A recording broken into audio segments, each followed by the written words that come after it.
Ahoy there, landlubbers! Get your sea legs on, because we're about to set sail on one of Wilmington's greatest treasures, the Kalmar Nyckel, which is also the answer to last episode's Where in Wilmington puzzler. All hands on deck!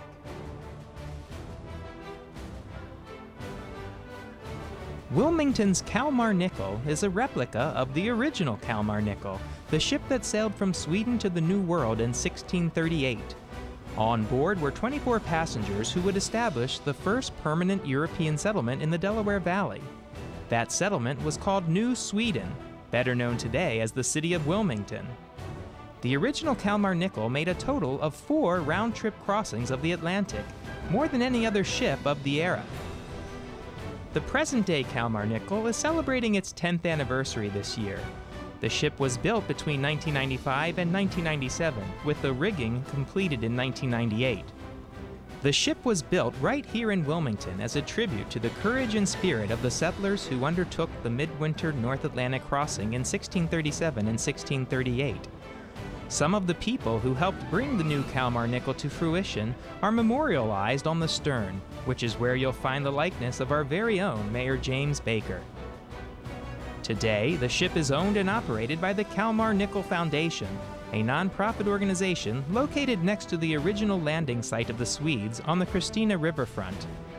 The ship offers people of all ages a variety of sea and land-based learning and recreational opportunities. Welcome aboard. The Kalmar Nyckel is much more than just a beautiful ship. It's sort of like a floating museum, because everywhere you look there's something new and exciting to learn. You may notice as we're on the helm here that there is no ship's wheel. That's because the boat was constructed in the 1620s and ship's wheels didn't exist until the 1680s. So how did you steer the ship? With this, which is called the whipstaff. Someone would have to stand above on the quarterdeck and holler out instructions because you really can't see anything from here. So let's listen and see. Iceberg, get ahead, hard right.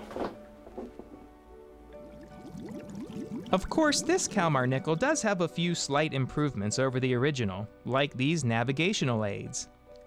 The ship also has an engine, radios, and watertight doors below deck, safety features which are required by the Coast Guard. Let me introduce you to the ship's cats. This is Lagan, and this is Toolbox. Toolbox is the most senior member of the crew of the Kalmar Nyckel.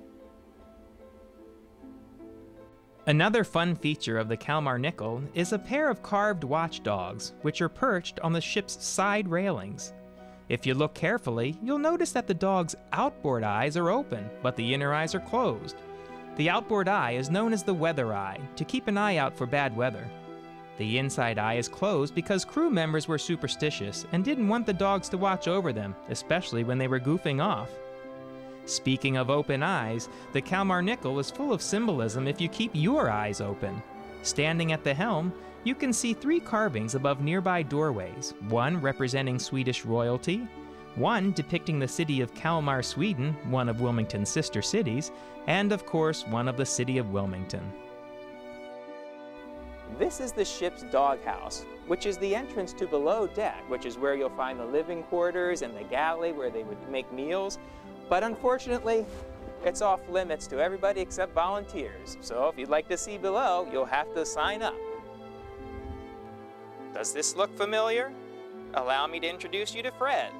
Fred is the nickname of this amazing carving, which you should recognize as last month's Where in Wilmington clue.